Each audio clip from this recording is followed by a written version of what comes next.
Hello there and welcome to my Gen Con review from 2025. What did I bring home at Gen Con? I've done this video for the past couple years. People have said that they have enjoyed it, so I thought I would do it again. So I'm just going to jump in and talk about the various things that I picked up and why I picked them up. One of the things that goes through my brain when I'm at Gen Con is, one, am I going to be able to get this to the table? There's all kinds of amazing looking games, but if I'm not going to play them, I don't want to buy them. I don't just buy games to collect them. Although I have many games, I buy games to hopefully have experiences with friends and family, people that I love, that I enjoy playing games with. That's why I purchase games, to have events with people. And so if I'm not going to be able to play it, then I don't want to purchase it.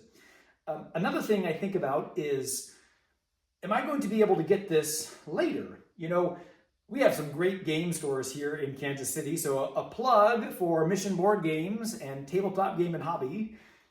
They don't sponsor this video or anything. I just like them and I think that you should support them.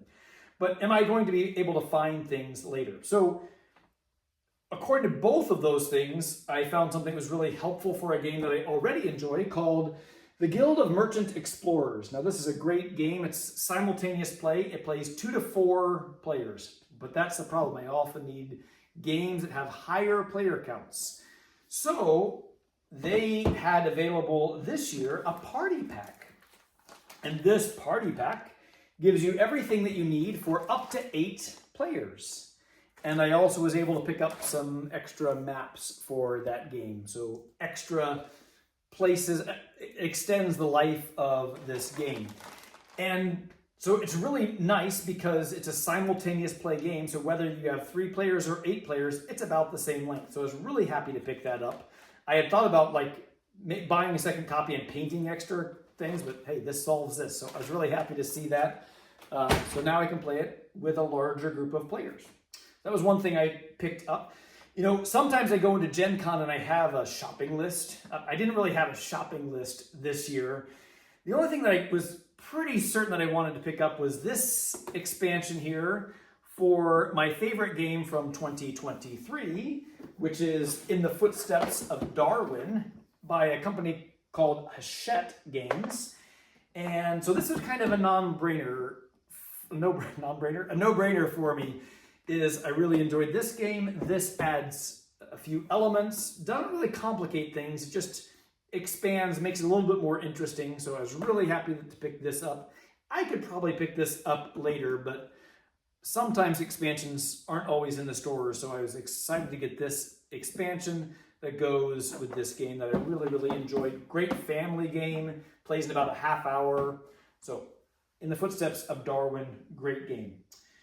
Then one of the things that I did, I sometimes crowdfund games on Kickstarter, or there's another one called GameFound. And this game called Citizens of the Spark, I already backed, and they had available Gen Con pickup. So I just went to their booth and they had my name listed and they gave me the game because I had already paid for it through their crowdfunding system. And so this is Citizens of the Spark by Thunderworks Games. I actually signed up for an event to play this game. So one of the things that you can do at Gen Con is a couple months beforehand and up until Gen Con, you can sign up for particular events. So I signed up for the Citizens of the Spark event. I think it was 1 o'clock on Friday or something like that. And I said I wanted to play this game so that I wouldn't have to learn it from the rule book. I'd have someone else teach it to me. And then, if I didn't like it, I would have my game in shrink that I could pass on somehow to someone else. But I really enjoyed it. So this is Citizens of the Spark. Again, pretty short game. We had a 2-hour event, and we played it twice with more room to spare in that 2 hours, and that included the teaching of the game, and even starting a little bit late. So this was really good. Thinky but short game. That's kind of my jam, is thinky but short. So that is that. Also at that booth at Thunderworks Games, I picked up this game, which I haven't played yet, but it came highly reviewed, called Fliptoons. You've got all these cute little old style cartoon animals, and you play your cards out and you want them to come out in the certain order so that they do different combo things.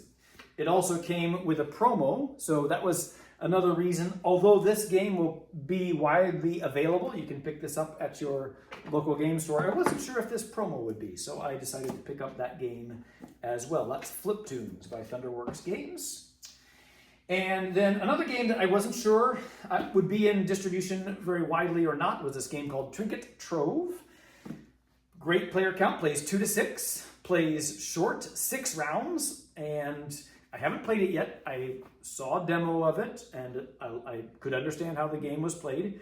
It's basically a set collection game where you put out a card or two to set your bid, and then you're going to collect cards, including cards that other people have bid, and other cards that are available. And you're trying to make the best collection of little trinkets. It's super cute with all these little mice and other critters there that you're collecting all these spools and whatever. So Trinket Trove should be good for families, short, thinky, my jam right there. I think it's 30 minutes or less for that one. So game, one of the things I think of is games that might be hard to get later. This is a company out of New Zealand, and they put this game out called Regicide. Now, I will be able to get this anywhere. In fact, one of the reviewers said, this is the best game that you already own, because literally, it's a deck of playing cards. But it's got some kind of nice, unique art there for the kings and jacks and stuff. And it's a cooperative game. You're working together.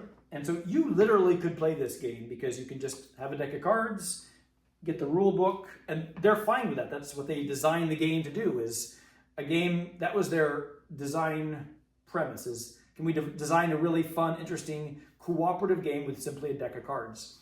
And it's great. We played it 3 or 4 times at the convention. And again, I don't get a chance normally to play the games I purchased at the convention itself, but I played this several times. Super fun. The idea is there's the evil monarchy of the jacks, the queens, and the kings, and you're trying to take them down with your player cards. And each of the suits does something different. And so it's really fun where you're trying to work together to try to conquer them. And if you beat all 4 jacks, all 4 queens, and all 4 kings, you win. But it's hard. It's called Regicide. You can look that up, and you already have that game if you have a deck of cards. So there's that. I'll go to this one. This is a party game, Ito. I have not played this one yet either. I do sometimes watch this video group called the Dice Tower, and they do reviews and other things. And they have spoken highly of this game called Ito. And it's a party game, 2 to 10 players. That's good. And what you have is you have several cards here. So like there's an 8 and there's a 99. You shuffle them all up and everyone gets dealt 1 card. So let's say one player has the 8 and one player has the 98, okay? And then someone reads off a category, popular sports. And so on 1 is not popular and 100 is popular. And so you have your card, just 1 card, and let's say you have the 98. So maybe you would say, I don't know, soccer or football or NASCAR or something like that. Whatever you'd say, let's say I say NASCAR, I put that down. And then someone has the 8 and they say, I don't know, stick throwing or something because it's a really low number, or curling. Sorry, Canadians. Whatever that is, and they put that down. And then as a group, you're trying to put them all in the right order. So you don't see the number that someone else says, you just know what they said. And I said, I think this is really high. You can't say that, but you just say your thing and you put your card down and you try to work together to figure that out. It's similar to this game called Wavelength a bit. And again, I haven't played it yet, but I've heard good things. It sounds really fun. It sounds like it'll be a good conversation starter. A great game to play at parties and just big gatherings. So looking forward to Ito. We did an event. So again, you can sign up for events. One of the events that I did was for Heroescape, and everyone that played in this event of Heroescape got a little promo figure. This is a Valkyrie. Heroescape it's as far as miniatures games go. Now at Gen Con, there's all kinds of different kinds of gamers: board gamers, miniatures gamers, people that play Magic the Gathering, people that play Pokemon, all these different types of gamers. I mostly go to play board games. But there's this whole other area, there's role-playing games, there's this whole other group of people that play miniatures games, and HeroScape is, on that scale, pretty simple, but miniatures games tend to be pretty complicated. And it was so much fun, and you build your terrain, you have these different factions of armies that are fighting against each other. It's a 2-player game, and it was really fun, and so they gave us a promo. Maybe I'll play some more HeroScape in the future, so there is that. We really enjoyed our game of that. Okay, just a couple more things here. So, again, I didn't have anything going into playing that I was planning on purchasing necessarily, except for that In the Footsteps of Darwin expansion. And looking at the cover, I would have not picked up this. And the type of game I would have not picked up as well. It is a 2-player. Those are really hard. I don't get a chance to play 2-player very often. But sometimes I need 2-player games. It's a 2-player fighting game. Not really normally my jam. But it's from Hachette, the same company that did In the Footsteps of Darwin. And whenever they put out a game, they've at least got my attention, because their track record for me is really good. Short, punchy games. I like most of their line. They've also got some more advanced ones, which some of them are really good. But anyway, if Hachette puts out a game, I know it's going to be quality, if not for me. So I just said, okay, I'll try a demo. And so I played the complete game at the booth, and it was about 15 minutes, maybe 20 minutes with the teach, but maybe not, because it's very quick and super fun. And what you have is you have a tag team. It's called Tag Team.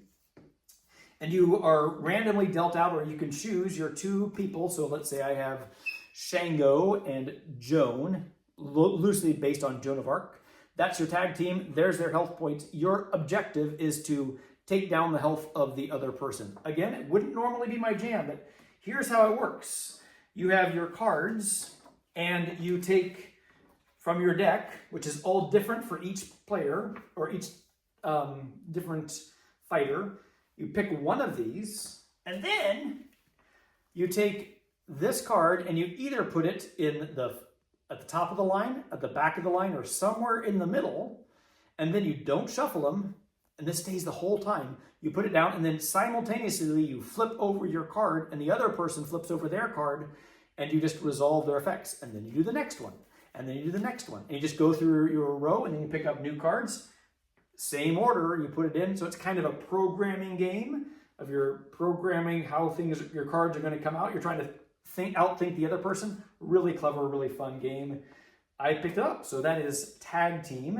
That's probably my game of the con, for me, is the one I have enjoyed the most so far. My final game purchase was this game called The Fog, Escape from Paradise. This is the deluxe edition, and that's why I picked it up. It was on a good deal, I thought anyway. So it was in limited stock. And this deluxe edition, I almost kickstarted it back in the day. I didn't end up doing it. So they had copies of this available along with this little expansion. And in this deluxe edition, among other things, is it plays up to 6 players. It's one of my favorite things. Normally it plays 2 to 4. In the expansion, the deluxe edition, it plays up to 6. So, and it seems like it's going to be a really fun, probably the most complicated game that I picked up, but not very complicated, I don't think. Again, I haven't played it yet. But the idea is there is this fog coming on this island, and you have to get your people off the island onto boats to save them before the fog overtakes the entire island. So it's a pretty cool theme as you're trying to save all these people. Whoever saves the most people, or however, is the winner. So that's The Fog, Escape from Paradise.